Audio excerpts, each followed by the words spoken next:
Police fired tear gas at teachers protesting against Social Security reform. The violence erupted in Sao Paulo on Wednesday after teachers started chanting anti-government slogans in front of the city hall. The teachers had gathered in front of the building as negotiations were underway to raise civil servants' monthly pension contributions from 11% to at least 14%. The clashes reportedly began when only some of the striking teachers were allowed inside the city hall, and those left outside shattered the windows before police intervention. The teachers have been on strike since March 8. Sao Paulo's education department said that teachers at 93% of the city's 1,550 schools were on strike. Chief Justice Ivor Archer will not proceed on his 6-week sabbatical. Instead, he will use a portion of accrued vacation leave to rest, reflect, and study in the United States. In a statement yesterday evening, Archer said, "In a clear desire to ensure that the heads of all arms of the state are not derailed from truly important national business by this issue, I have opted to not proceed on sabbatical. I will proceed to utilize a portion of my vacation leave entitlement to address my study. As of today, I am entitled to 35 unutilized vacation days in the Office of Chief Justice." Some legal experts claim that he is not entitled to this leave as the demands of the job are too heavy to facilitate such a long absence. Barbados Education Minister Ronald Jones has accused the Canada's High Commissioner to Barbados, Marie Legault, of interfering in the internal affairs of the island. He also stated that she should be asked to leave immediately. Jones told supporters that while he liked Canada's Prime Minister Justin Trudeau, "I ain't going up there and tell anybody to vote for he."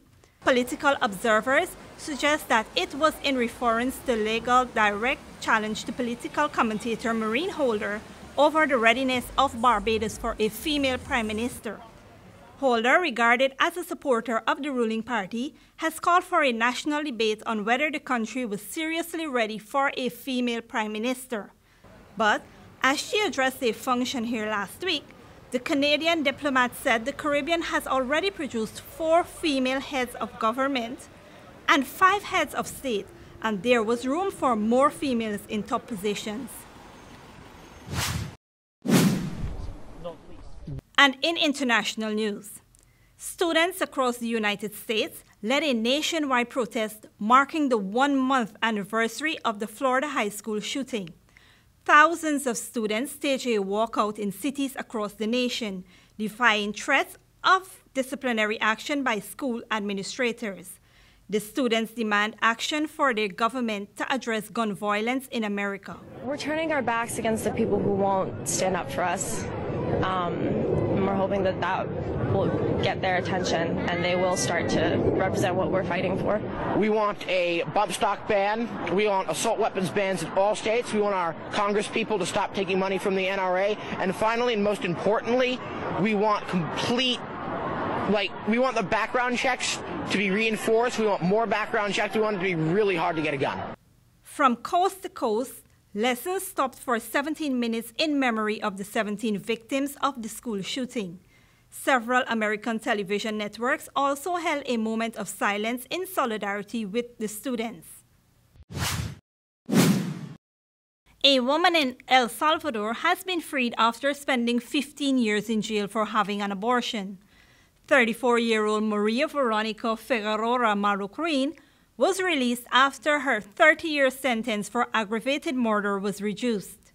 Abortion is illegal in El Salvador in any circumstances. Miss Marie always maintained her innocence. According to her, she suffered a stillbirth at home in 2003. She was arrested after she was taken to a hospital. Now that she is free, she says she wants to study law to help women like herself. And finally, Palestinian Prime Minister Rami Hamdallah has escaped unharmed after an explosion targeted his convoy in Gaza. No group has claimed responsibility for the attack. The Palestinian Authority said it was an assassination attempt and that it held the militant Hamas movement, which dominates Gaza, responsible. Hamas said the attack was an attempt to damage Gaza's security and deal a blow to efforts to finalize reconciliation between the main Palestinian factions. Palestinians in Gaza and West Bank have been ruled separately since a rift between Hamas and President Mahmoud Abbas Fattah faction erupted in violence in 2007. Reporting for Channel 2 Headline News, I am Bibi Bacchus.